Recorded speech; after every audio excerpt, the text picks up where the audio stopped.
ओंकार वेद्य पुरुष पुराण बुद्धेश्च साक्षी निखिलस्य जंतो यो वेत्ति सर्वं न च यस्य वेत्ता परात्मरूपो भुवि रामकृष्ण। आज अवतार वरिष्ठ भगवान श्री श्री रामकृष्ण परमहंसदेवेर शुभ आविर्भाव तिथि।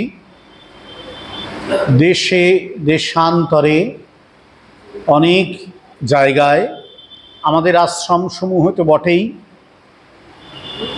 किन्तु आमादेर आश्रमगुलो छाड़ाओ श्रीरामकृष्ण भावानुरागी जे बृहत् मानव सभ्यता तारो बहु जायगाय এই দিনটি पूजा पार्बण साधन भजन इत्यादिर मध्य दिए पालित होच्छे।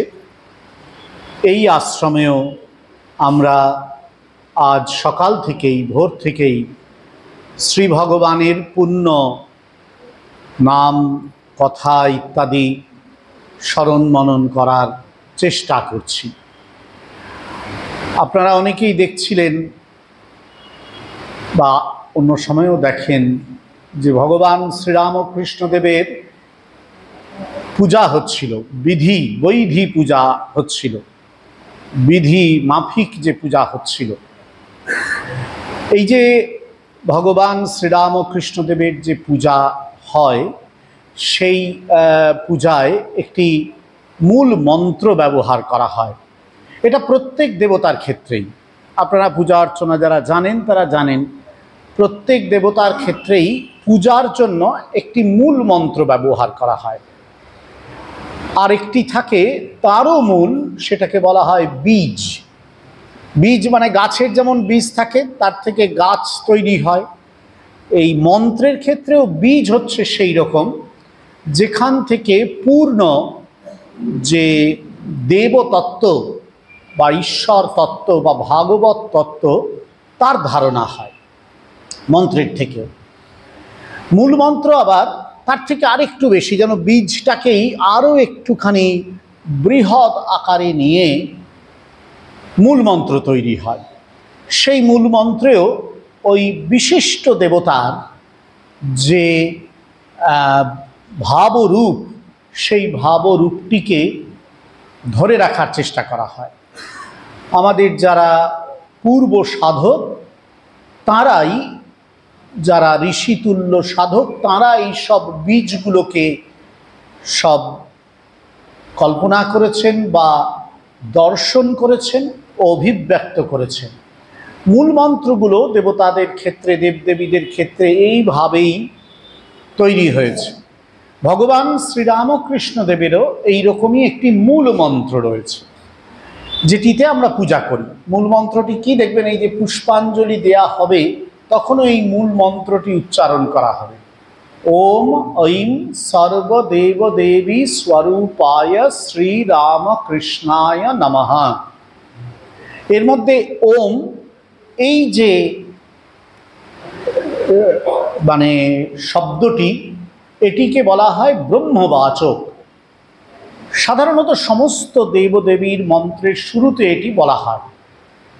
তার কারণটা এই, শাস্ত্র বলেন যে সমস্ত দেবদেবী তত্ত্ব বা এই যাবতীয় জগৎ বিশ্ব, এই চরাচর, তা আসলে ব্রহ্মেই লীন হয়ে যায়, শেষ পর্যন্ত আর কিছুই থাকে না, একমেব অদ্বিতীয়ম ব্রহ্মই থাকেন।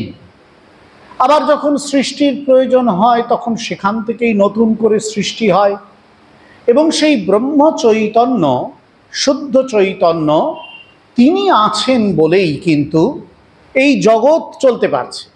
তিনি না থাকলে কিন্তু ব্যাস মুহূর্তে সব শেষ। তিনি আছেন বলেই জগৎ চলতে পারছে। তজ্জলান, উপনিষদ বলছে সর্বং খলবিদম ব্রহ্মা তজ্জলান ইতি শান্ত উপাসিত। এইভাবে সমদম সম্পন্ন হয়েই আমাদের তাকে উপাসনা করতে হবে, যে সমস্ত কিছুতে তিনি সেই ব্রহ্মতত্ত্ব ব্যপ্ত হয়ে রয়েছেন, তার থেকেই সব কিছুর জন্ম, সেখানেই সব কিছুর পালন এবং সেখানেই সব কিছুর লয়। এই কারণেই সমস্ত দেবদেবীর যে প্রকাশিত তত্ত্ব, ব্যক্ত তত্ত্ব এবং যে অব্যক্ত তত্ত্ব, সমস্ত দেবদেবীর ক্ষেত্রেই দুটো তত্ত্ব থাকে। একটি তার ব্যক্ত তত্ত্ব, যেটিকে আমরা মূর্তিতে বা প্রতীকে, মানে প্রতিমায় বা প্রতীকে আমরা দর্শন করি, এটা হচ্ছে ব্যক্ত তত্ত্ব। ধরুন তিনি একজন দেবতার মূর্তি কল্পনা করলাম, তার কটা হাত থাকছে এবং সেগুলোরও প্রত্যেকটি কিন্তু তাৎপর্য রয়েছে, তার বাহন থাকে, তার চোখ থাকে, এগুলো সব তাৎপর্য রয়েছে, এটি হচ্ছে ব্যক্ত তত্ত্ব। আর অব্যক্ত তত্ত্ব হচ্ছে তার যে সূক্ষ্ম রূপ, সেই সূক্ষ্ম তত্ত্ব, ভাব, তার যে ভাব শরীর, সেই শরীরকে বলা হয় অব্যক্ত তত্ত্ব।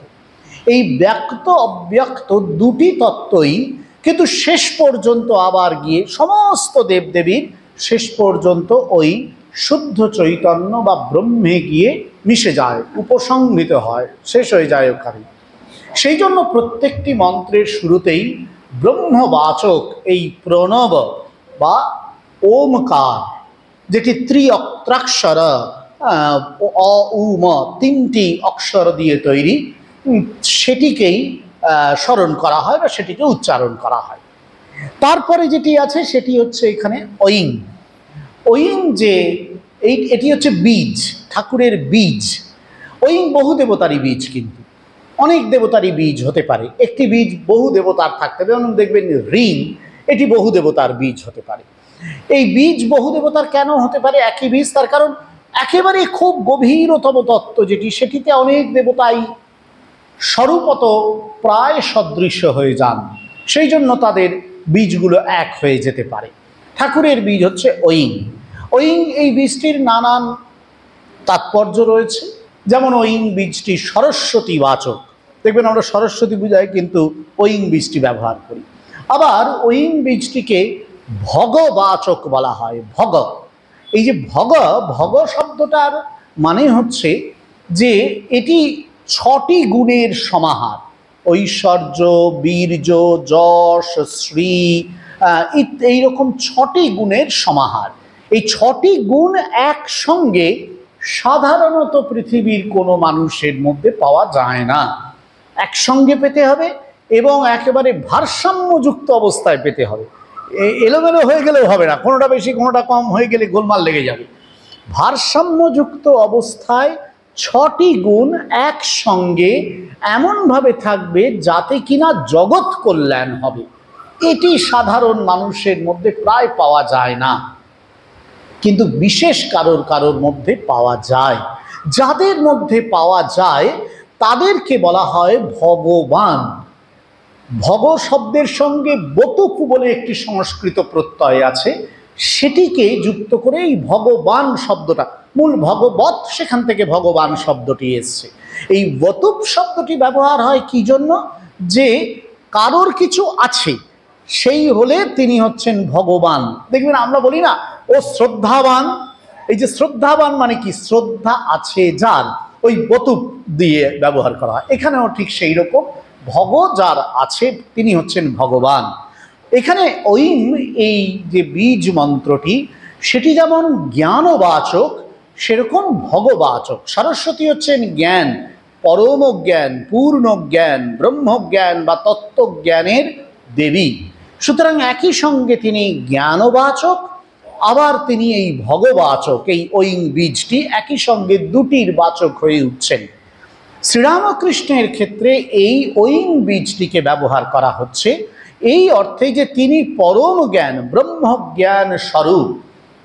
পরম পূজ্যপাদ বিরজানন্দজি মহারাজ ঠাকুরের একটি অসাধারণ স্তোত্র রচনা করেছিলেন, ব্রহ্মরূপমাদি মধ্য শেষ সর্বভাসকম। আরো চমৎকার চমৎকার বীর ঠাকুরের, এই যে একটু আগে বললাম, ওঙ্কার বেদ্য পুরুষ পুরাণ বুদ্ধেশ্চ সাক্ষী নিখিলস্য জান্ত यो वेत्ति सर्वं न च यस्य वेत्ता পরাত্মরূপ। একেবারে এটি হচ্ছে ব্রহ্মতত্ত্ব ব্যাখ্যা করা হচ্ছে ঠাকুরের সম্বন্ধে। আরও আছে বিশুদ্ধ বিজ্ঞানম অগাধ সৌখ্যম বলে ঠাকুরের সম্বন্ধে বলা হয়েছে। এটি হচ্ছে একেবারে সম্পূর্ণ ব্রহ্মতত্ত্ববাচক। স্বামীজি ঠাকুরের সম্বন্ধে একটি ভারী চমৎকার স্তোত্র রচনা করেছিলেন, হরিণী মন্দাক্রান্তা, এই দুটি ছন্দ ব্যবহার করে, একটি হরিণী ছন্দ আর একটি মন্দাক্রান্তা ছন্দ। স্বামীজি সংস্কৃতে খুব পণ্ডিত ছিলেন, এই দুটি ছন্দ ব্যবহার করে লিখেছিলেন। তার মধ্যে মন্দাক্রান্তা ছন্দের যে তৃতীয় 3টি শ্লোকের এই অপূর্ব প্রশস্তি, যে তৃতীয় শ্লোকটি রয়েছে সেটি এই রকম, আপনারা শুনেছেন, প্রাপ্তম যদ বৈ ত্বনাদি নিধনম বেদদধিম মথিত্বা দত্তম যস্য প্রকরণে হরিহর ব্রহ্মাদি দেবৈর্বলম পূর্ণম তু প্রাণসারৈ ভৌম নারায়ণানাম রামকৃষ্ণস্তনুম ধত্তে তৎপূর্ণ পাত্রমিদম ভো। এই চমৎকার বাংলা মানে করা হয়েছে আমাদের বাণীয় রচনায়। সেখানে বলা হচ্ছে, অনাদি অনন্ত বেদরূপ সমুদ্র মন্থন করে যা পাওয়া গেছে, কি পাওয়া গেছে? পরম জ্ঞান। অনাদি অনন্ত বেদ, একে মন্থন করে কি পাওয়া গেছে? পরম জ্ঞান, তত্ত্বজ্ঞান পাওয়া গেছে।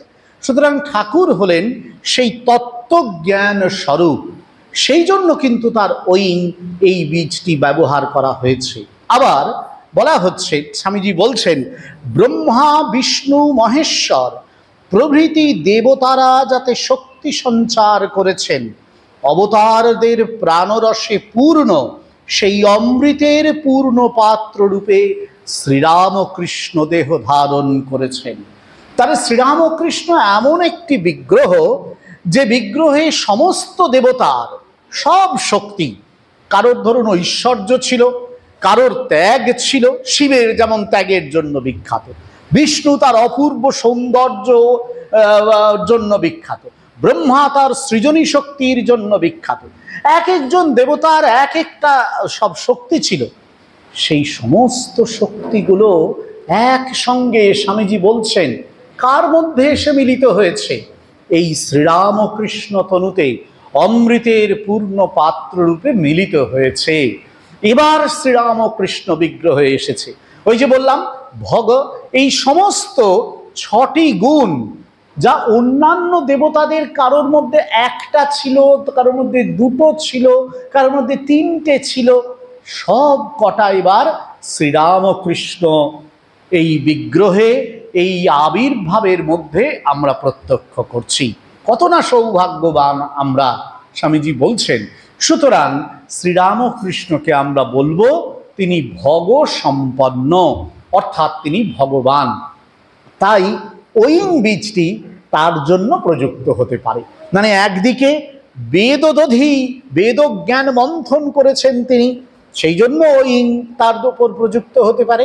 আবার তিনি ভগ সম্পন্ন, সেই জন্য ওই তার উপর প্রযুক্ত হতে পারে।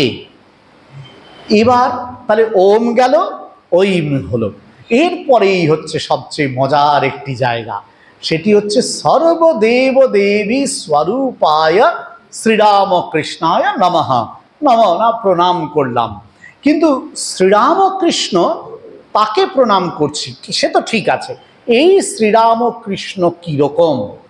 সর্বদেব দেবী স্বরূপ, মানে তাকে কেবলমাত্র ভগ সম্পন্ন বা পরম জ্ঞান সম্পন্ন এটি বললেই যেন সব বলা হচ্ছে না। এটি বলা হচ্ছে, কিন্তু ওই বীজটিকে আর একটু ব্যাখ্যা করতে হবে। বললাম না, মূল মন্ত্রে বীজটিকে আর একটু ব্যাখ্যা করে বড় করে বলা হয়।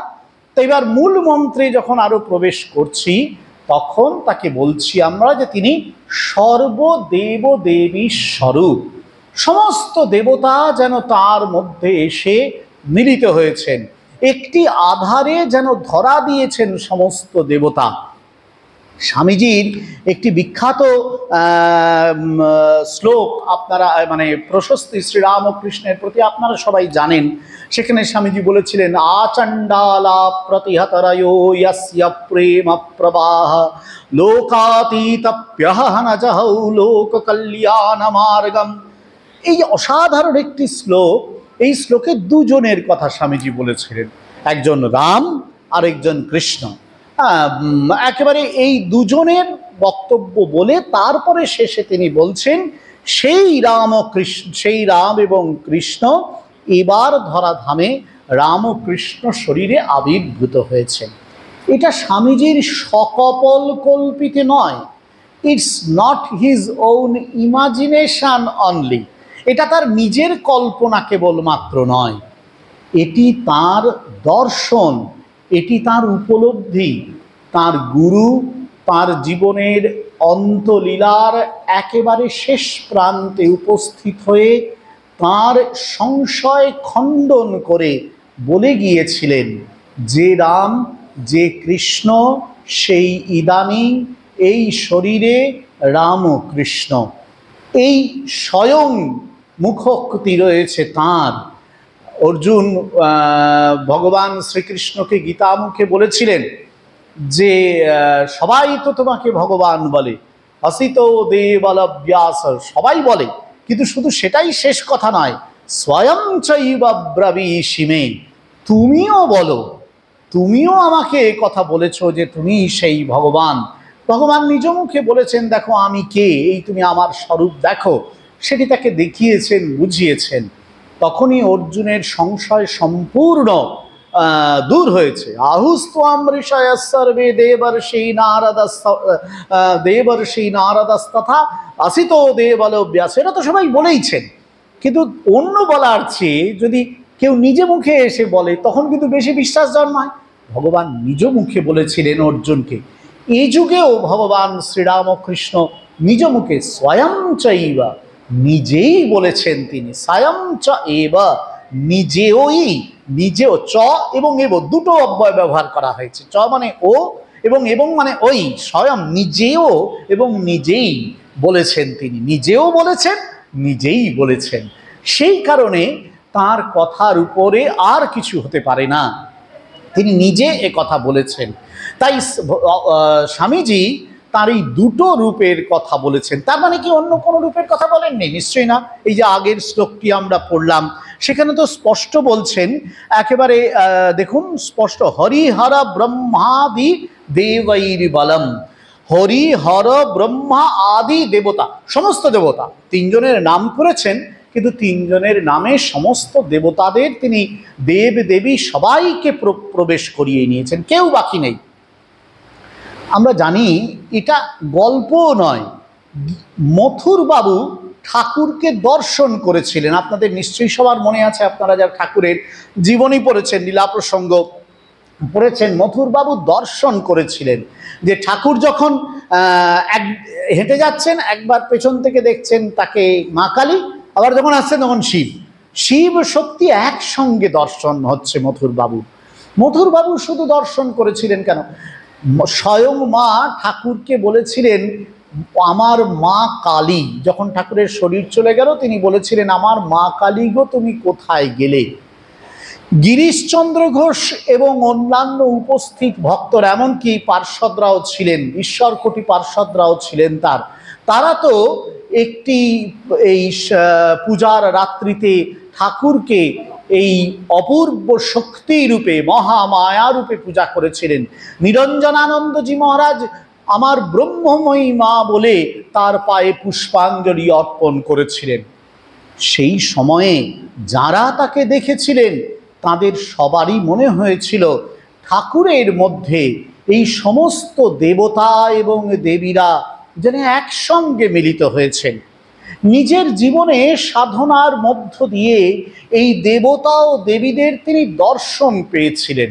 ঠাকুর শুধু দর্শন পাননি, ঠাকুরের ক্ষেত্রে অদ্ভুত ব্যাপার হয়েছে, বহু ক্ষেত্রেই সেই দেবদেবীরা তার অঙ্গে মিশে গিয়েছেন, বা তাঁদের অঙ্গের জ্যোতি প্রবাহের সঙ্গে ঠাকুরের অঙ্গ যেন একীকৃত হয়ে গিয়েছে। এটি বহু ক্ষেত্রে কিন্তু হয়েছে। এটি শ্রীরামকৃষ্ণ স্বরূপের একটি বৈশিষ্ট্য, যে এইবারে অবতার যে এলেন তিনি সমস্ত দেব দেবীর যে স্বরূপ তত্ত্ব সেটিকে নিজের মধ্যে ধারণ করে প্রকাশ পেলেন। তাই যে যে রূপে পূজা করতে চায় সে সেরূপেই তাকে পূজা করতে পারে। তাই ঠাকুরের বিগ্রহে বা ঠাকুরের ছবিতে আমরা মা কালীর পূজা করতে পারি, মা দুর্গার পূজা করতে পারি, অন্যান্য সমস্ত অবতারের পূজা করতে পারি, ব্রহ্মা বিষ্ণু মহেশ্বর সবারই পূজা করতে পারি। আমাদের মনে হয় তিনি তাঁরই মধ্য দিয়ে যেন সবাই আবির্ভূত হয়েছেন। ৩৩ কোটি দেবতার যে বিচিত্র সমারোহ, সেই সমারোহ যেন একটি মাত্র বিগ্রহে এবারে এসে মিলিত হয়েছে। এই অবতারের এমনই একটি অনন্য বৈশিষ্ট্য। আপনারা সবাই জানি যে ভগবান শ্রীরামকৃষ্ণদেবের একটি ধ্যান মন্ত্র আছে, নিশ্চয়ই আপনারা জানেন। হৃদয় কমল মধ্যে রাজিতম নির্বিকল্পম সদা সদাখিল ভেদাতীতমেক স্বরূপম প্রকৃতি বিকৃতি শূন্যম নিত্যমানন্দমূর্তিম বিমল পরমহংসম রামকৃষ্ণম ভজামহ নিরূপমমতি সূক্ষ্মম নিষ্প্রপঞ্চম নিরীহম গগন সদৃশमीशं सर्वभूताधिवासं त्रिगुणरहित सच्चिद ब्रह्मरूपं वरेण्यं विमल परमहंसं रामकृष्णं भजामः वितरितुमवतीर्णं ज्ञान भक्ति प्रशान्तिः प्रणयगलितचित्तं जीव दुःखासहिष्णुं धृत सहज समाधिं चिन्मयं कोमलांगं विमल परमहंसं रामकृष्णं भजामः। অপূর্ব এই ধ্যান মন্ত্রটি আমাদের পূজায় এটি ব্যবহার করা হয়। এটি ভগবান শ্রীরামকৃষ্ণের যে তত্ত্বস্বরূপ ভাবস্বরূপ তাকে মূর্ত করেছে। এই ধ্যান মন্ত্রটি আসলে একটি অতি দীর্ঘ শ্রীরামকৃষ্ণ অবতার স্তোত্রের অংশ মাত্র। এই স্তোত্রটি রচনা করেছিলেন পরম পূজ্যপাদ স্বামী অভেদানন্দজি মহারাজ মোট 20টি শ্লোকে, যার 20 নম্বর শ্লোকটি তিনি রচনা করেছিলেন অনুষ্টুপ ছন্দে, আর 1 থেকে 19 নম্বর শ্লোক পর্যন্ত মোট 19টি প্রথম 19টি শ্লোক রচনা করেছিলেন এই মালিনী ছন্দে, যেটা আমরা বললাম। অপূর্ব এই স্তোত্রটি পরম পূজ্যপাদ স্বামী অভেদানন্দজি মহারাজ অত্যন্ত পণ্ডিত সাধু, শ্রীরামকৃষ্ণের সাক্ষাৎ সন্ন্যাসী পার্ষদ, আমাদের রামকৃষ্ণ সংঘের এক অত্যন্ত উজ্জ্বল জ্যোতিষ্ক তিনি। তাঁর অনুভব থেকে, শ্রীরামকৃষ্ণকে সাক্ষাৎ দর্শন থেকে এই অসাধারণ স্তোত্রটি তিনি রচনা করেছিলেন। এই যে স্তোত্রটি তিনি রচনা করেছেন, যার 3টি শ্লোক নিয়ে আমরা শ্রীরামকৃষ্ণের ধ্যান মন্ত্র বলি, সেই অবতার স্তোত্রটি কিন্তু অদ্ভুত সুন্দর। এখানে অর্থাৎ এই অবতার স্তোত্রেই পরম পূজ্যপাদ অভেদানন্দজি মহারাজ শ্রীরামকৃষ্ণের সঙ্গে প্রত্যেক অবতারের সংযোগটি স্থাপন করেছেন। এই যে আমরা বললাম সর্বদেব দেবী স্বরূপ, সমস্ত দেবদেবী এসে মিলেছেন। স্বামীজি তার মধ্যে 3 জনের নাম তো স্পষ্ট বলে দিয়েছেন। আমাদের অন্যান্যরা ঠাকুরের মধ্যে কালীকে দেখেছেন, শ্রী শ্রী মা কালীকে দর্শন করেছেন। অভেদানন্দজি সমস্ত অবতার পুরুষদের কথা বলে দিয়েছেন, কোনো অবতার বাদ যাননি। একটি একটি করে আমরা সংক্ষেপে দেখি। আজকে সময় কম, তাই বিস্তারিত এর আলোচনা করব না, কেবল উল্লেখ করে যাব। আপনারা নিশ্চয়ই সময় মতন, হয়তো আপনারা সবাই পড়েছেন, তবুও আরেকবার পড়ে নেবেন। এটি অপূর্ব এবং রামকৃষ্ণ তত্ত্বের যে ধ্যান, সেই ধ্যানের জন্য এটি অপরিহার্য। প্রথম বলছেন, প্রলয় জলধিমগ্নম বেদ রাশিম দিধিরিষু ধনুজমতি বিশালম হংসি শঙ্খম বিচিত্রম তমপরিমিত বীর্যম বীনরূপম দধানম বিমল পরমহংসম রামকৃষ্ণম ভজামহ।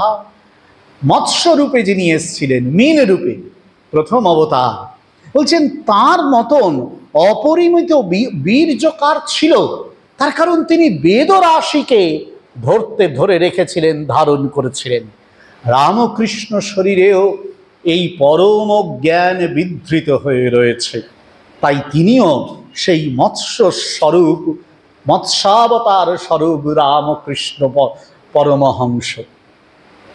তারপর বলছেন, অতুল বিপুল দেহে চিন্ময়ে কূর্মরূপে বহসি সকলমে তদ বিশ্বমাধার শক্তিয়া তব খলু মহিমানম কোলপধীর বর্ণয়েত ত্বাম বিমল পরমহংসম রামকৃষ্ণম ভজামহ।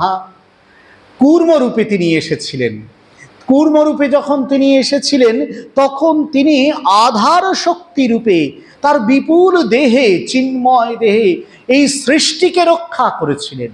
এও তার কাজ, নাহলে সব তো কোথায় চলে যেত, হারিয়ে যেত। বলছেন তার সেই মহিমা কে বর্ণনা করতে পারে? শ্রীরামকৃষ্ণ এই নবযুগের সংশয় আকীর্ণ পৃথিবীতে, এই ধ্বংসমুখর পৃথিবীতে এসেছেন পৃথিবীর মধ্যেকার ভালোবাসাটির মধ্য দিয়েই এই সংসারকে ধরে রাখার জন্য। স্বামীজি বলেছিলেন তিনিই একমাত্র ভালোবাসিতে পারিতেন ও জানিতেন। সংসারে আর সকলে কেবল ভালোবাসার ভান মাত্র করিয়া থাকে। মা বলেছিলেন তার ভালোবাসাতেই সংসার চলছে। তারপরে অভেদানন্দজি লিখছেন, দর্শন বিধৃত পৃথ্বীম সুকরম শ্বেতকায়ম দলিত দিতিজরাজম দংষ্ট্রিণম চক্রপাণিম অমিত বিভব শক্তিম পালকম দেবতানাম বিমল পরমহংসম রামকৃষ্ণম ভজামহ। সুকর রূপে তিনি এসেছিলেন এবং দেবতাদের রক্ষা করেছিলেন তার প্রচণ্ড শক্তি দিয়ে, পালন করেছিলেন তিনি। দেবতা কারা? যারা জ্যোতির্ময় পুরুষ, যাদের মধ্যে এই অপূর্ব সব ঐশ্বর্য, বীর্য ইত্যাদি প্রকাশ পায়। তারা যদি হারিয়ে যায় সংসারে, এই শুভ গুণগুলো হারিয়ে যাবে। এবারেও ভগবান শ্রীরামকৃষ্ণ এসেছেন মানুষের সংসারে এই সমস্ত শুভ বৃত্তিগুলো রক্ষার জন্য প্রচণ্ড শক্তি নিয়ে এসেছেন। বিকট দশন বক্ত্রম লোলজিহ্বম প্রচণ্ডম গিরিবর সমকায়ম রক্তহস্তম নৃসিংহম প্রশমিত সুরখেদম কোটি সূর্য প্রকাশম বিমল পরমহংসম রামকৃষ্ণম ভজামহ। নৃসিংহ অবতারে ভক্তের আরতি শুনে ভক্তের বৈরী যে তাকে বিনাশ করবার জন্য তিনি এসেছিলেন। এবারও ভক্তির বৈরী যে সংশয় রাক্ষস, তাকে বিনাশের জন্য এসেছেন শ্রীরামকৃষ্ণ। স্বয়ং স্বামীজি বলেছেন, সংশয় রাক্ষস নাশ মহাস্ত্রম ইয়ামি গুরুম শরণম ভব বৈদ্যম। এই সংসারের তিনি বৈদ্য, এই সমস্ত সংশয়কে তিনি বধ করবেন এ যুগে।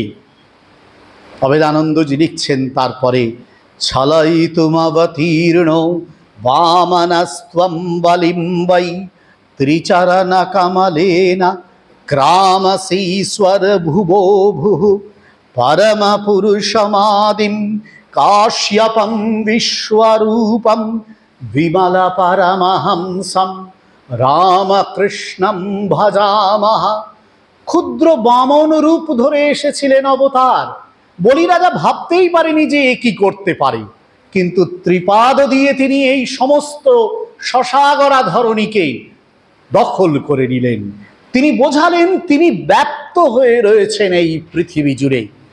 আমাদের ভগবান এই যুগের অবতার শ্রীরামকৃষ্ণ অতি আটপৌরে মূর্তিতে এসেছিলেন। কেউ তাকে দেখে ভেবেছিলেন বাগানের মালিক, কারোর মনে হয়েছিল যে এনার বোধহয় অর্গানাইজেশন ক্যাপাসিটি নেই। সেদিন চলে গেছে। যারা ভেবেছিলেন তারা হারিয়ে গেছেন কোথায়? আজ রামকৃষ্ণ সংসার, রামকৃষ্ণ ভুবন এই পৃথিবী জুড়ে ছড়িয়ে পড়ছে। নিশিত পরশুধারম ক্ষত্র সন্তান কেতুম নবজলধরবর্ণম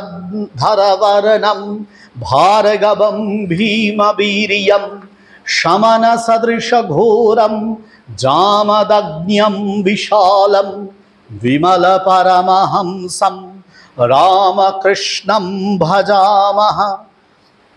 কি প্রচণ্ড শক্তি নিয়ে এসেছিলেন পরশুরাম সমস্ত সমনকে, সমস্ত শত্রুকে বিনাশ করবার জন্য। পরশুরাম ব্রহ্মতেজের মূর্তি, কিন্তু তার মধ্যেই অপূর্ব শক্তি প্রকাশ পেয়েছিল, যে শক্তি দিয়ে এই জামদগ্নি ঋষি তিনি পৃথিবীকে নিক্ষত্রিয় করেছিলেন, রক্ষা করেছিলেন পৃথিবীকে। তার কারণ ক্ষাত্র শক্তি, তার পেশি শক্তির অহংকারে ব্রহ্মশক্তি বা জ্ঞান শক্তিকে অস্বীকার করতে চেয়েছিল। তাই পরশুরাম আবির্ভূত হয়েছিলেন। আবারও পৃথিবীতে শ্রীরামকৃষ্ণ এলেন, পেশি শক্তি নয়, কিন্তু এই যে পরিপূর্ণ পবিত্র তত্ত্বজ্ঞান, সেটি পৃথিবীকে রক্ষা করবে। এই পরম বার্তা মানুষের সভ্যতায় ছড়িয়ে দেওয়ার জন্যে। রঘুকুলবরমীশম জানকী প্রাণনাথম সমরকুশলবীরম রাঘবম রাবণারিম হনুমদনুজসেব্যম ধার্মিকম সত্যপালম বিমল পরমহংসম রামকৃষ্ণম ভজামহ।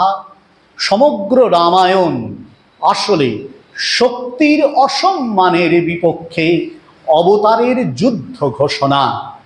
রাবণ শক্তিকে অসম্মান করেছিল, শ্রীরামচন্দ্র সেই শক্তির সম্মান রক্ষার জন্যই যুদ্ধ ঘোষণা করেছিলেন।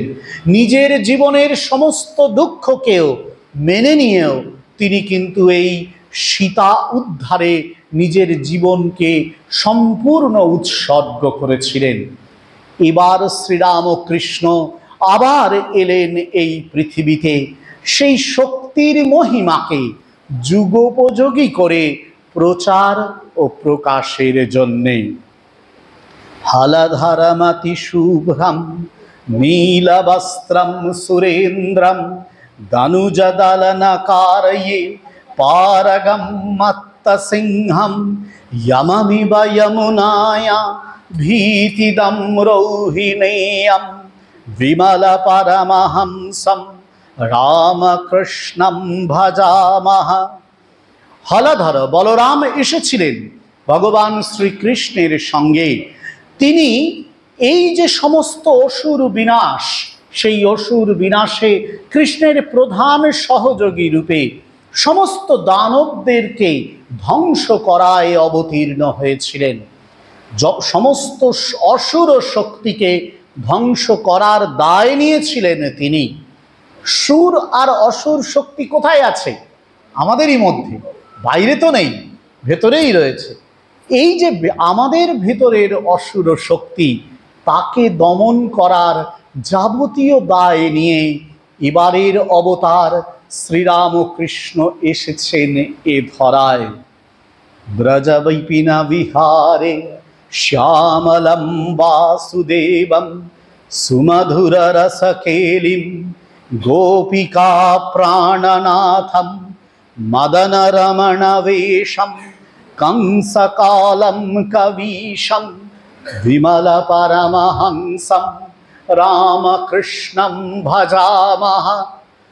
ভগবান কৃষ্ণ কংস বিনাশের জন্য এসেছিলেন, কিন্তু তার চেয়েও তার ওই ব্রজ বৃন্দাবন বিহারী যে অপূর্ব রূপখানি জগৎকে আকর্ষণ করছে নিত্য, তাই তার নাম কৃষ্ণ।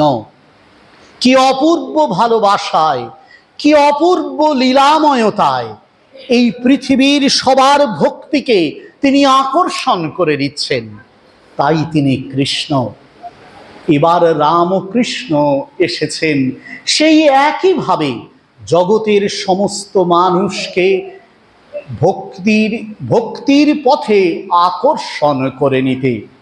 শরীর যাওয়ার পূর্ব মুহূর্তে তার মানস সন্তান রাখাল রাজ ব্রহ্মানন্দজি বলছেন, রামকৃষ্ণের কৃষ্ণটি চাই। তার মানস পুত্রের এই দেহান্ত উপলব্ধি আমাদের মনে করিয়ে দেয় এবারের অবতারে ওই আকর্ষণ শক্তি সম্পন্ন কৃষ্ণমূর্তি পুনর্বার আবির্ভূত হয়েছে। পশুবধমতি ঘোরম চোদিতম বেদ শাস্ত্রৈ শময়িতুমবতীর্ণম জ্ঞানদম শাক্য সিংহম প্রকটিত নবমার্গ দ্বৈত নির্বাণ কল্পমম বিমল পরমহংসম রামকৃষ্ণম ভজামহ। কেবলমাত্র পশুবধকেই যখন আমরা আমাদের ধর্মযাপনের আধ্যাত্মিক জীবন সাধনার একটি অভিজ্ঞান করে নিয়েছিলাম, যখন অন্য সমস্ত জ্ঞান ও চর্চা দূরে সরে গিয়েছিল, তখন করুণাবতার মুদিতা ও করুণার অপূর্ব বিগ্রহ ভগবান বুদ্ধ সাক্ষ্য সিংহ আবির্ভূত হয়েছিলেন। কি অপূর্ব করুণা ঘনমূর্তি নিয়ে এই জগৎকে তিনি উদ্ধার করেছিলেন তার পিশুনত্ব থেকে। এবারও শ্রীরাম ও কৃষ্ণ এসেছেন আমাদের ভিতরের এই পশুত্বকে, আমাদের ভিতরের এই হিংসা ও ঈর্ষাকে প্রশমিত করে তার করুণা ঘনমূর্তিতে তিনি আবির্ভূত হয়েছেন। আমরা বলি না, সম্পদ তব শ্রীপদ ভব গোষ্পদ বারি যথায় প্রেমার্পণ সমদর্শন। এই অপূর্ব সমদর্শী এক প্রেমার্পণ মূর্তিতে এবার তাঁর আবির্ভাব। মধুসরল বাক্যৈর ঈশতত্বম প্রকাশ্য কৃষগত পরিশেষো পীশপুত্রো মৃতো ইয়ঃ তমতিশয় পবিত্রম মেরিজম লোকবন্ধুম বিমল পরমহংসম রামকৃষ্ণম ভজামহ। यवन भजन रीतिम नीतिमिस्लाम शास्त्रम उपदिशति विनेयाम त्वत्तमल्लाभिधस्य परम पुरुषनुन्नो यो महम्मदवपुस्तम विमल परमहंसम रामकृष्णम भजामः। এই যে দুই ধর্ম, খ্রিস্ট ধর্ম এবং ইসলাম ধর্ম, অবেদানন্দজি বলছেন তাঁদের যারা প্রবর্তক, তাঁদেরও জীবনের যে মূল তত্ত্ব, ভক্তির মাধ্যমে, প্রার্থনার মাধ্যমে এই ঈশ্বর তত্ত্বকে জীবনে উপলব্ধি করা, সমস্ত সংঘাত, বিদ্বেষ, বিভেদ, ঘৃণাকে দূরে সরিয়ে রেখে ভালোবাসার মাধ্যমে যে ভগবানকে উপলব্ধি করা যায়, এবার ভগবান শ্রীরাম ও কৃষ্ণ তাকেই যেন নতুনভাবে আবার উপস্থাপিত করলেন এই সমগ্র মানব সভ্যতার জন্য, জাতি ধর্ম বর্ণ নির্বিশেষে।